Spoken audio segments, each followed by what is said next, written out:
this anymore. Good night.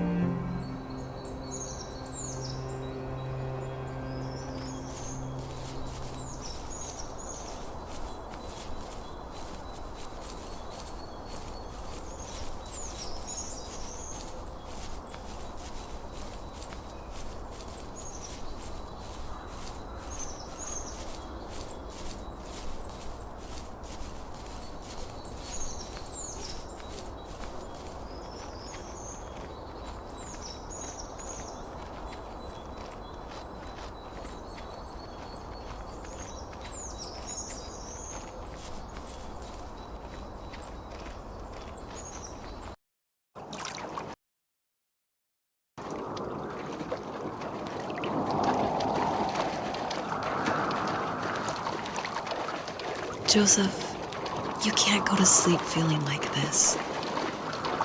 I'm sorry for everything, and I know you need space, but I'm here for you. You don't need to feel so lost. Joseph, have I ever told you what my mother was like?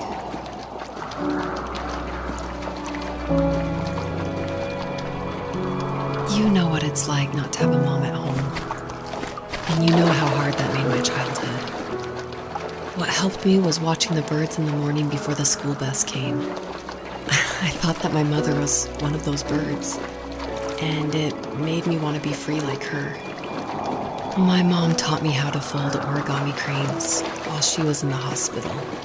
So I told myself I would fold one every day until I could fly myself. I think we both have always loved animals. And for me, that love started with a dog.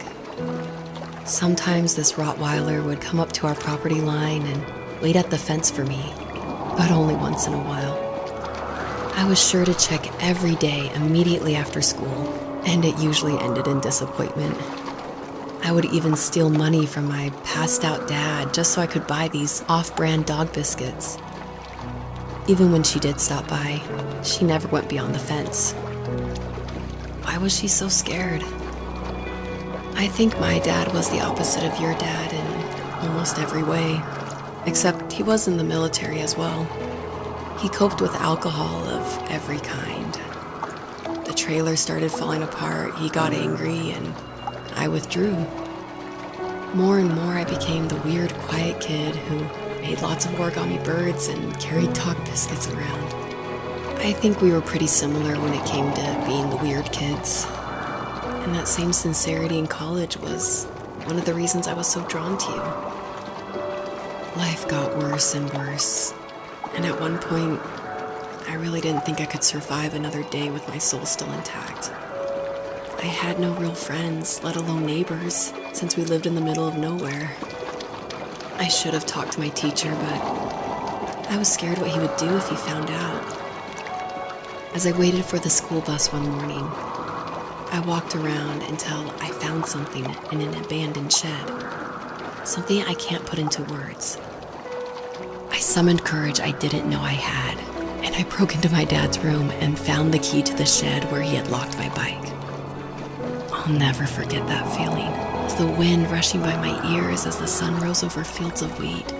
I was flying for the first time. I biked as far as my legs could take me until I found a house that felt friendly, and that felt like home. Those strangers helped me in so many ways. And if it wasn't for them, I wouldn't have found my foster family. And if it wasn't for my parents, I wouldn't have met you. You have strength, Joseph, and you're not as alone as you think. It's all just so pointless.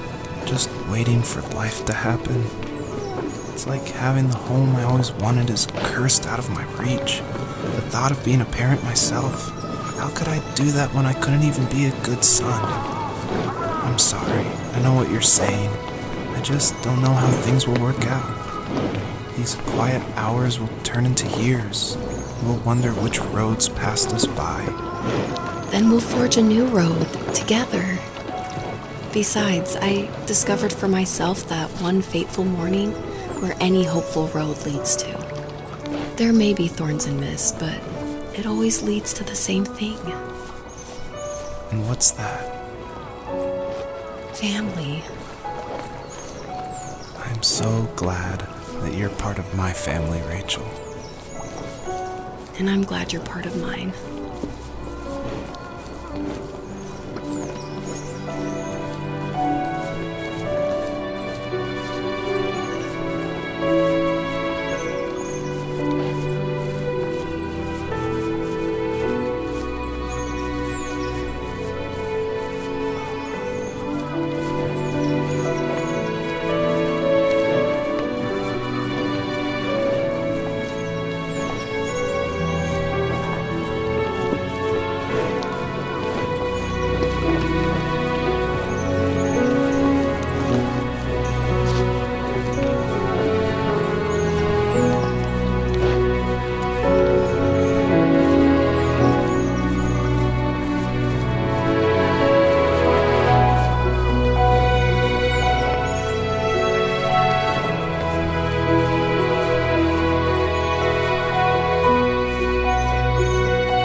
The fox knew her last cub would be waiting for her at the first tree.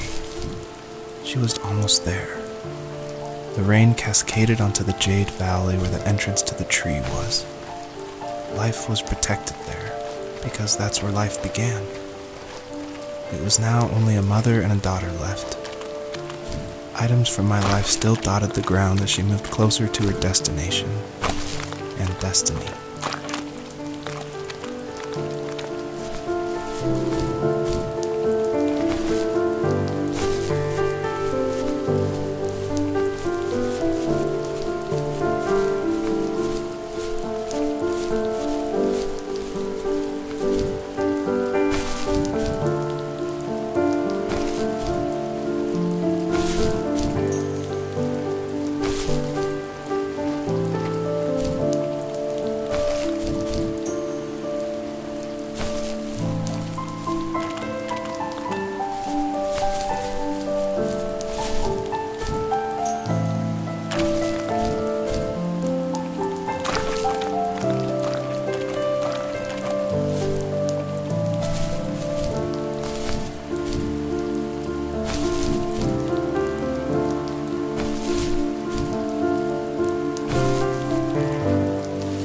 At the end of high school, I felt something I hadn't felt in a long time. Drive. I looked into the best architecture schools on the West Coast and got a dose of reality when looking at other students' portfolios and the high cost of tuition. I still wanted to be something, to be the next Alvaro Siza, and to make those thousands of sketches worth something in my grand history. But now even an internship sounds impossible. Siza helped me understand how essential emotion is in architecture, and he also said light is the real composer of space. I like to think these glints of light, like not finding a job or even a strange dream about a fox, are something I should be thankful for, even if the illuminated space is something I'm less than comfortable with.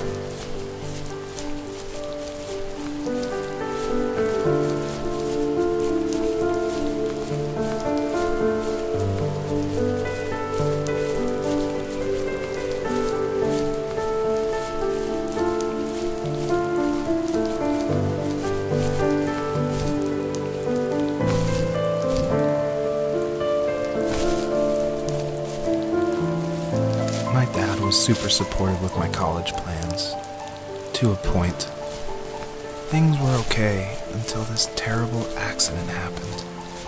I guess a forklift flipped over due to a bad axle, and it crushed one of the workers there. My dad didn't eat for days, even though he wasn't directly involved. It devastated him. Not only did it hurt the business, but it just freaked him out. He would talk in his sleep, muttering things about firing people and saying sorry.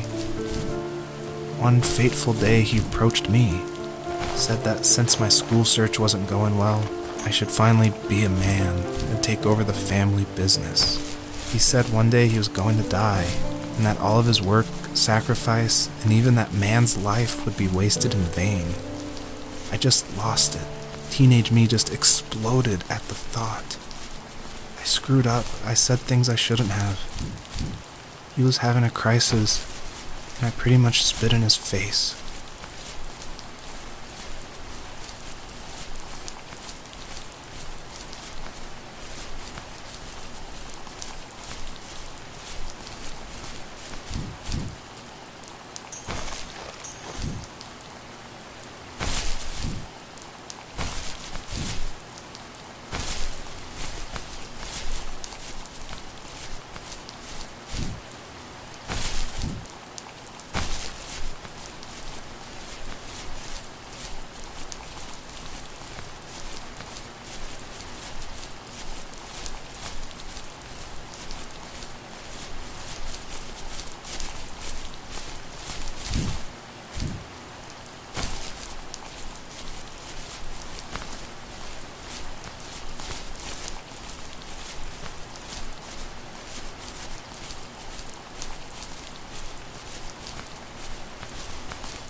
Was that the last time you talked to him? No, I called on holidays, and he would call on my birthday. I guess we acted like nothing ever happened, which was stupid. He didn't want to ask about his lumberyard, and I'm sure he didn't want to ask about my job search. I never went back and visited. I think the last conversation we had was about what movies we had seen and what exactly a best boy is in the credits. I thought he would be here so much longer.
In the distance, the first tree illuminated the wasteland.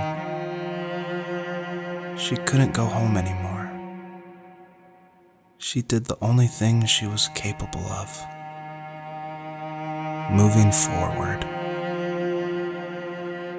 My dad died alone in the middle of the wilderness. I should have been talking to him more. I should have done a lot of things differently. If the first tree on earth brought life with it, if it taught the birds to sing and fly and showed saplings how to grow, what could it do for us?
Was a letter I received yesterday from a name I didn't recognize, with a quote I can't stop thinking about. Death is not the opposite of life, but a part of it. More and more, I'm realizing one important truth. Each of us have our own journey to the first tree, but sometimes I'm not sure I'm ready to take that first step. You already have my love.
I guess her journey was over. But I have no idea. It was only a dream, a distraction from tomorrow. I don't think dreams normally bring back to memory so many important feelings.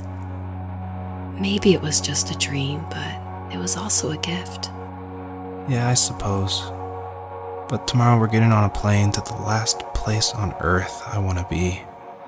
The only person that would have made the trip worth it is gone. You're going to see him and be with him one last time before you say goodbye. I have one last quote for you by Emerson, sealed in an imaginary letter from me to you. It is the secret of the world that all things subsist and do not die, but only retire a little from sight and afterward return again. Go to sleep, my love. Thank you. Thanks for listening. Good night, Rachel. Good night, Joseph.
hell?